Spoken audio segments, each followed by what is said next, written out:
오늘은 저 사람은 어떻습니까? 라는 제목으로 함께 말씀을 나누겠습니다. 요한복음의 마지막 장은 부활하신 예수님과 베드로와의 대화로 마무리를 하고 있습니다. 그리고 베드로는 대화의 말미에 저 사람은 어떻습니까? 요한에 대하여 묻는 그런 내용으로 결말을 짓고 있습니다. 비교적 유명한 대화이고 말씀들이지만 다시 한번 이 말씀을 묵상하는 가운데에 저와 여러분에게 하나님의 은혜가 임하시기를 간절히 소망합니다. 베드로를 중심으로 하는 이야기가 한 서너 가지의 이야기로 21장에 기록이 되어 있는데, 부활의 그 첫 주가 지나고 난 후에 갈릴리 바닷가로 이 장면이 나타납니다. 베드로와 함께 어부가 직업이었던 그 베드로와 친구들, 그 제자들이 다시금 고기 잡는 어부의 모습으로 돌아가 있는 것을 보게 됩니다. 어떤 일이 있었을까? 부활하신 예수님을 만났고 주께서 사명을 주셨음에도 불구하고 그들은 왜 자기의 일상의 자리, 평범한 원래의 자리로 돌아갔을까? 예수님을 만나고 그 흥분과 감격이 채 사라지기도 전에 그들은 불과 일주일이 지나서 이들은 고기 잡는 어부의 모습으로 돌아가 있다는 사실입니다. 그저 우리는 명쾌한 설명이 없기 때문에 생각을 하기를, 예수님께서 부활하신 그 부활의 증인이 되었지만 자기들의 삶 가운데서 부활이라는 것은 죽은 후에나 일어날 일이지 라고 생각을 했을까?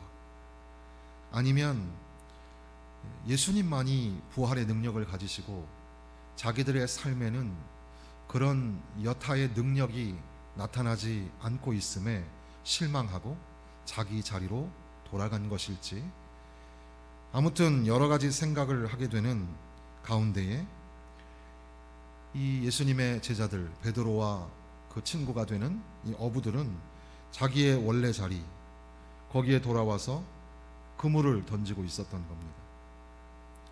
그런데 성경에 기록된 것처럼 그물을 내려서 고기를 잡으려고 해도 고기 한 마리를 잡지 못하는 그런 형편입니다. 그동안 어부로서의 실력이 좀 줄어든 걸까? 어쩐 일인지 고기를 잡지 못하고 그렇게 시간을 보내고 있었습니다. 해가 뜰 무렵에 불과 100m도 되지 않은 거리에서 예수님이 서 계셨고, 아무것도 잡지 못한 것을 주님은 다 아시고 계셨기 때문에 배의 반대편으로 그물을 던지라고 말씀을 하시는 겁니다.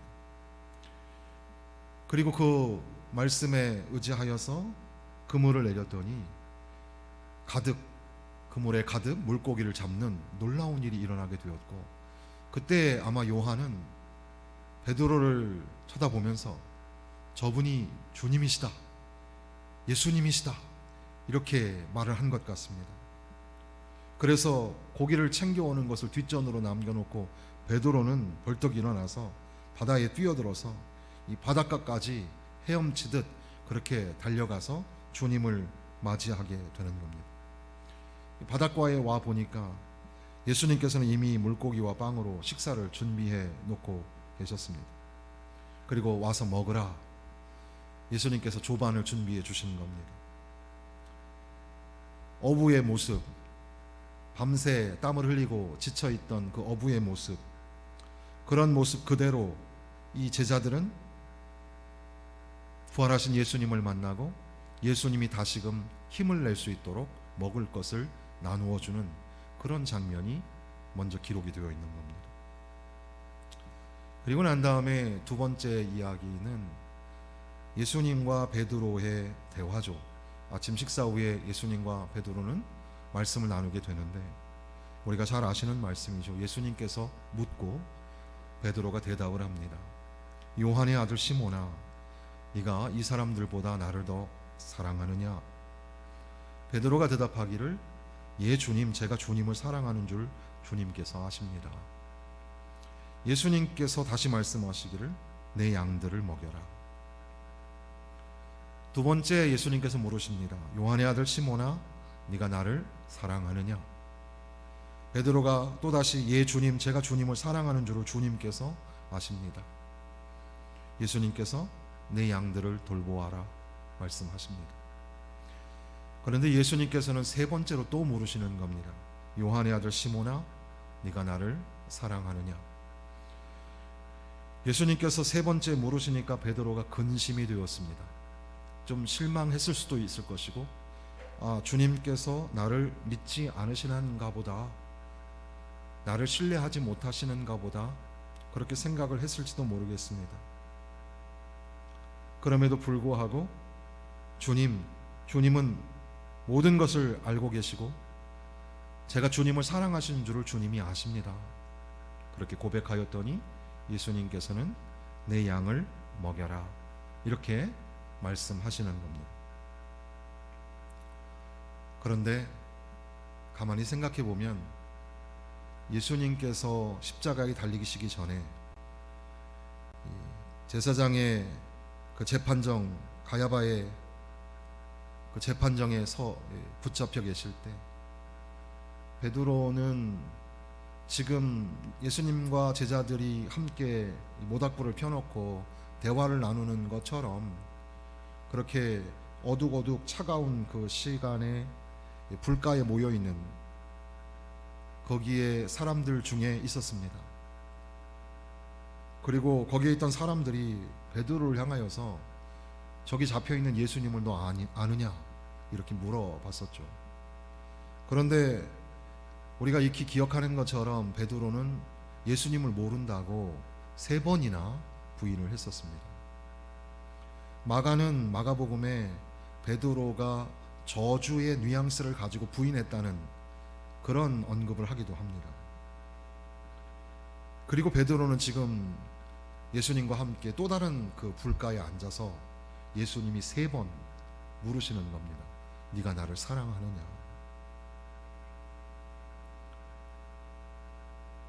아마도 베드로는 예수님을 부인하던 그날 밤 3번이나 주님을 부인했던 것을 기억했을 겁니다. 그래서 주님이 나에게 3번이나 물으셨구나. 내가 주님을 3번이나 모른다고 했을 때 주님께서 3번이나 나를 확인시켜 주시면서 나를 구원하여 주시고 나에게 사명을 주시는구나.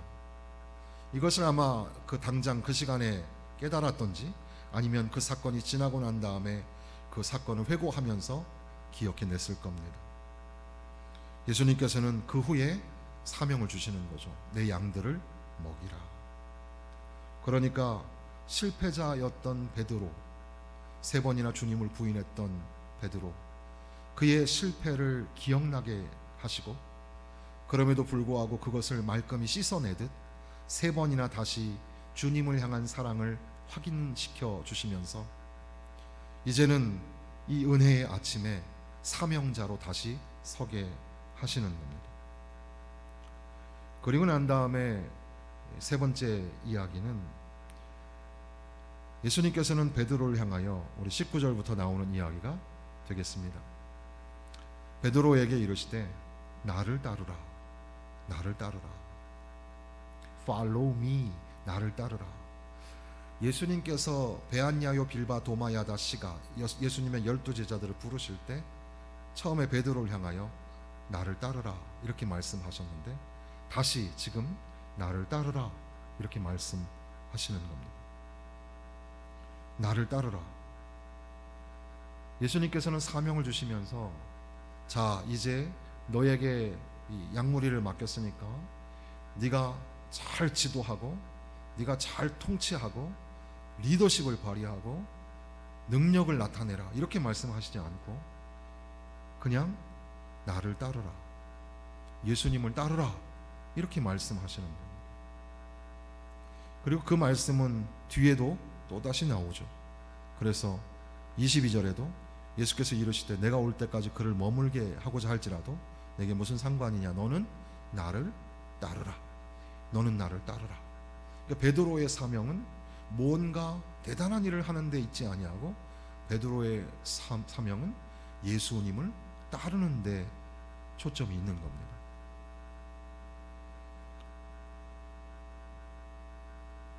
그러면서 예수님께서는 우리가 읽지 않았는데 18절 말씀에 보면 내가 진실로 진실로 내게 이르노니 내가 젊어서는 스스로 띠띠고 원하는 것으로 다녔거니와 늙어서는 내 팔을 벌리리니 남이 내게 띠띠우고 원하지 아니하는 곳으로 데려가리라. 그러니까 네가 나이 들고 쇠약해지게 되면 네가 하고 싶은 일을 할 수도 없고 네가 가고 싶은 곳에 가지도 못할 것이다. 그리고 다른 사람들이 너를 끌고 다니고 너를 업고 다녀야 할지도 모른다. 그리고 너는 죽게 될 것이다. 이런 말씀이죠. 사명을 주시면서 예수님께서는 그 사명의 길이 영광스러운 길이 아니라 매우 고통스러운 고난의 길이 될 것을 암시하시는 것처럼 보입니다. 그러니까 예수님을 따르라 라는 말씀은 예수님이 가신 십자가의 길을 걷는다는 의미였습니다. 그러니까 뭔가 대단한 리더가 되고 대단한 능력자가 되어서 놀라운 이적과 기사를 베풀면서 그 칭찬과 명성을 영광을 그렇게 받는 그런 자리가 아니라 예수님을 따르다라는 말씀은 내 원대로 내 마음대로 하지 못하게 내가 끌려다니고 또 때로는 고난과 고통 속에 죽게 될 것이라고 그렇게 말씀하시는 겁니다. 예수님께서 그렇게 말씀하셨을 때 베드로는 알 것도 같고 또 한편으로는 이해가 되지 않았던 것 같습니다. 그래서 어깨 너머로 요한을 보고, 성경에는 기록되어 있지 않지만 요한하고 눈이 마주쳤을 수도 있고, 아마 요한은 이 마지막 장면을 베드로의 이야기를 기록하고 있다는 것을 우리가 생각하면서 베드로가 예수님에게 묻는 겁니다. 저 사람은 어떻게 되겠습니까? 저 사람은 주님의 품에 의지하여서 주님을 파는 자가 누굽니까? 라고 물었던 바로 요한에 대하여 요한은 앞으로 그럼 어떻게 되겠습니까? 이렇게 묻는 겁니다. 그랬더니 예수님께서는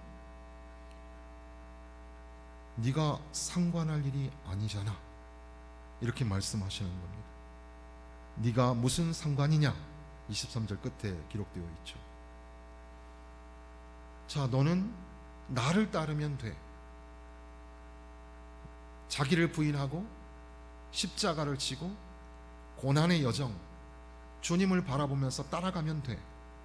옆에 사람이 어떻게 되든지 거기에 신경 쓰지 마. 관심을 예수께 집중하고 초점을 예수님께 맞춰서 나를 바라보면서 따라가면 돼. 이렇게 말씀하시는 겁니다. 요한이 앞으로 어떻게 될 건지, 너는 어떻게 죽고 요한은 또 다른 어떻게 죽고 거기에 신경 쓰지 말고 너는 나를 따르면 돼. 이렇게 말씀하시는 겁니다.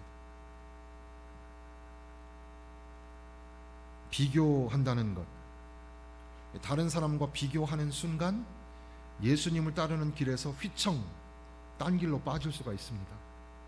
예수님을 바라보고 예수님만 따라가면 됩니다. 그런데 우리 인간의 아주 기본적인 성향이 다른 사람과 비교하고 다른 사람들은 어떻게 될까? 여기에 관심이 있습니다. 이것이 어떻게 보면 우리 인간의 필연적인 모습일지도 모르겠습니다. 그럼에도 불구하고 이것이 우리 인간이 가지고 있는 치명적인 실수, 잘못이 될 수도 있습니다. 그래서 예수님께서는 베드로에게 이것을 가르쳐주고 계시는 거죠.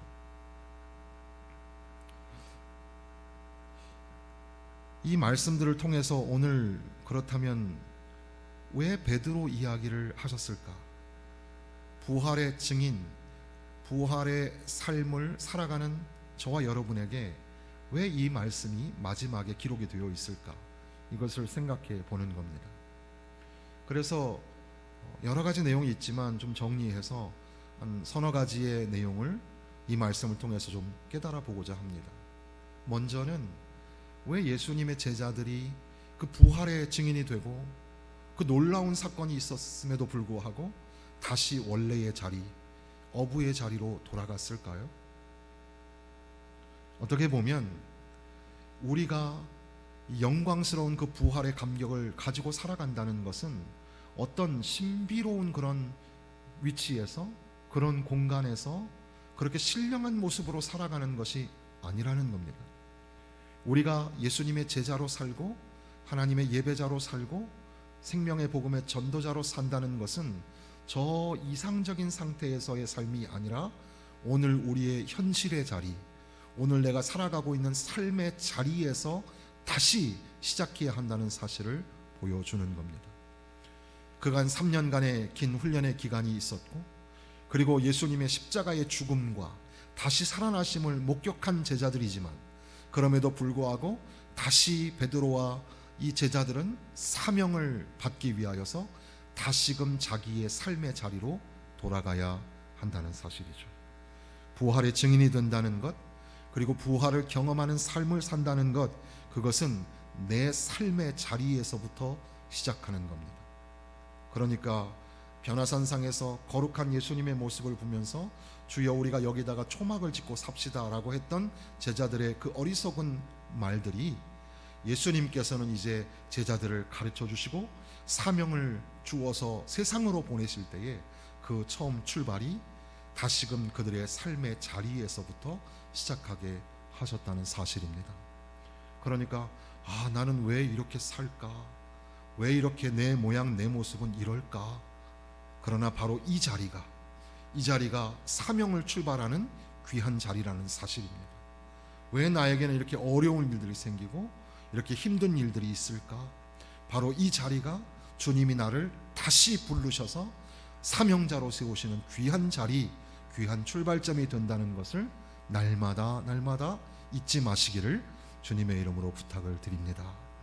그러면서 예수님께서 내가 나를 사랑하느냐 3번이나 물으시고, 예수님께 내가 주님을 사랑합니다 3번이나 대답하는 과정을 생각해 보면, 사명이라는 것은 죄로부터의 자유, 그리고 회복, 그것을 통해서 사명이 주어지게 됩니다.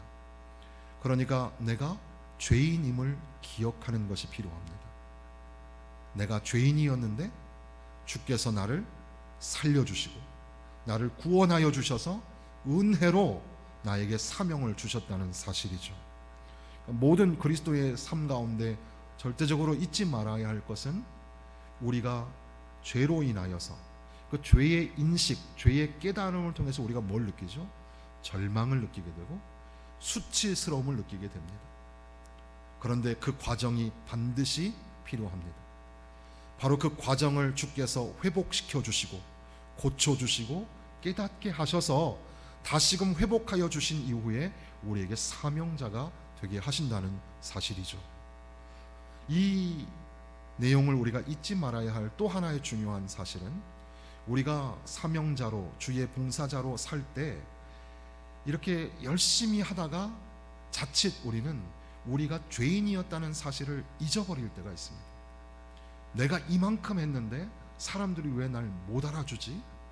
저 사람은 왜 나를 따라오지 않는 거야? 등등의 생각들을 가질 수가 있겠죠. 그런데 나는 도무지 통제가 불능이고, 나는 구원받기가 어려운 존재, 하나님의 불가항력적인 은혜가 아니면은 구원받을 수 없는 그런 존재였다는 사실을 잊지 말아야 합니다. 내가 주님의 놀라우신 은혜 가운데 구원받았다는 사실, 3번이나 주님을 부인했던 베드로처럼 내 삶 가운데 모든 것들이 모순덩어리고 주님을 부인하는 삶과 같은 그런 존재인데, 그런데도 주께서는 사명을 허락하여 주시기 위하여 네가 나를 사랑하느냐? 네가 나를 사랑하느냐? 네가 나를 사랑하느냐? 하시면서 다시금 주를 향한 사랑을 고백하게 하시고 회복시켜 주신다는 사실입니다. 그러면서 예수님께서는 내 양을 먹이라. 그리고 너는 십자가의 고난의 길을 가야 한다.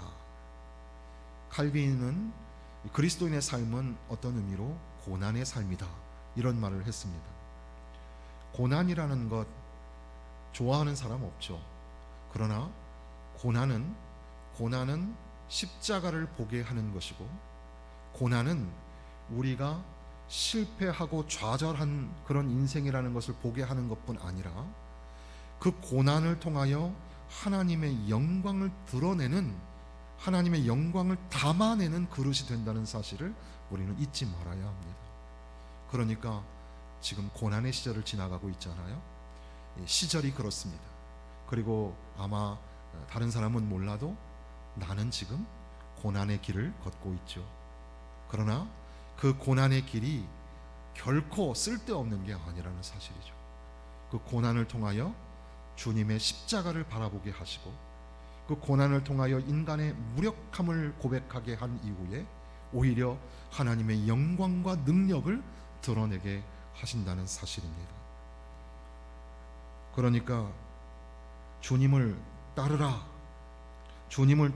라는 것은 누군가를 지도하고 이끌고 뭔가 대단한 일을 하고 그렇게 막 칭찬을 받고 이런 게 아니라, 어떻게 보면 자기를 부인하고 자기 십자가를 지고 예수님이 가신 그 십자가의 길, 고난의 길을 걷는 것이 바로 오늘 우리들의 삶이 되어야 한다는 겁니다.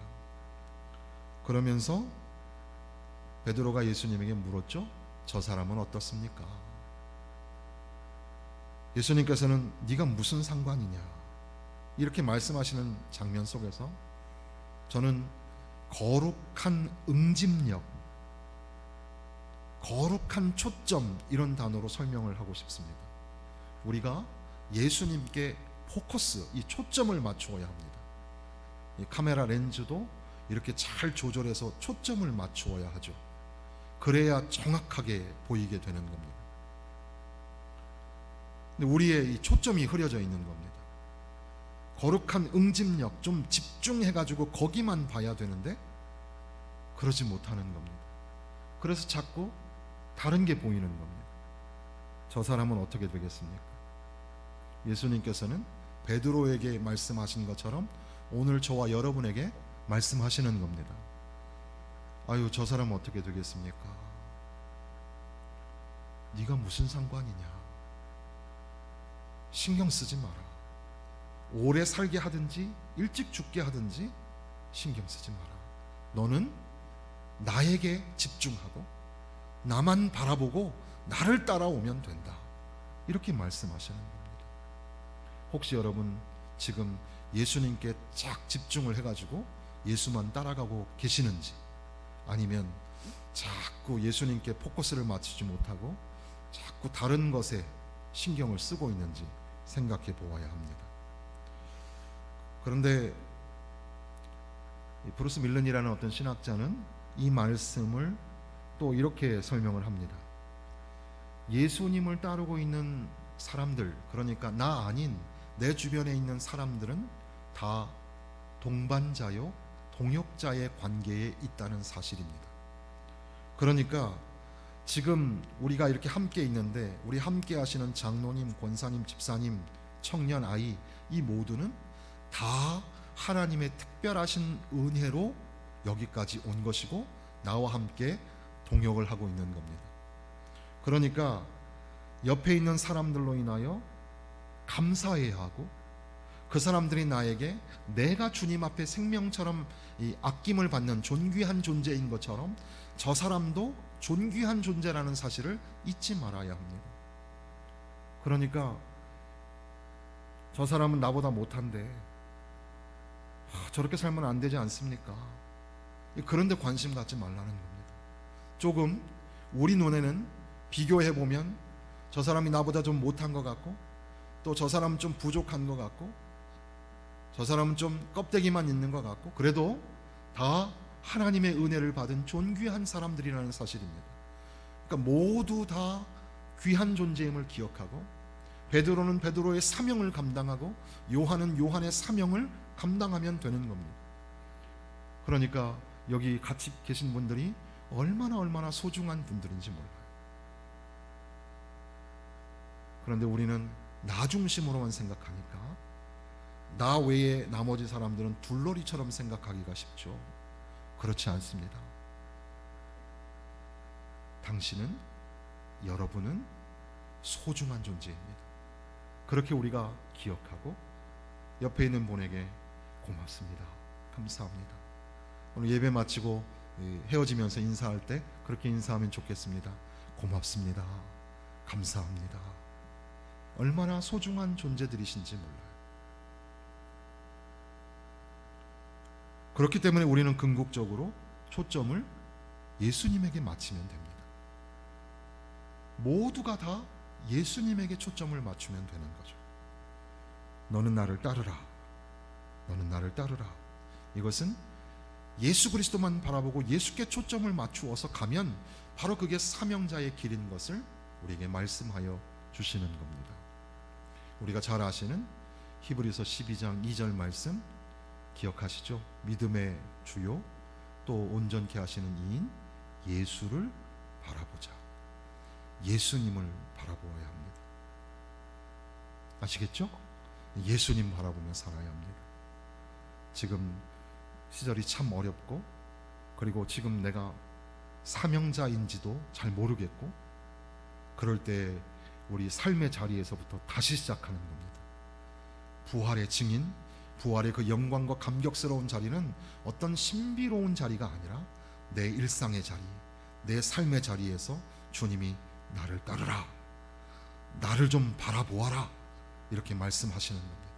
그리고 또한 우리가 연약함, 또 죄의 무력감, 거기에 빠져 있을 때에 주께서 네가 나를 사랑하느냐, 네가 나를 사랑하느냐. 주님께서 아십니다. 주님께서 아십니다. 내가 주님 사랑하는 줄 주님께서 아십니다. 그래서 나를 다시금 주님을 향한 사랑을 회복시켜 주셔서 다시 일어나게 하시는 줄로 믿습니다. 그리고 우리의 이 거룩한 이 영적인 시선, 시력을 예수께 초점을 맞춰서 예수님을 바라보면서 옆에 있는 사랑하는 성도들과 함께 손을 맞잡고 동역을 하면서 주님을 바라보며 삽시다. 주님을 바라보면서 믿음의 길을 걸읍시다. 십자가의 길을 걸읍시다. 이것을 우리 영혼을 향하여, 우리 자신을 향하여, 그리고 우리 성도들을 향하여 선포하면서 남은 3일간을 믿음으로 살아드리시기를 주님의 이름으로 축원합니다.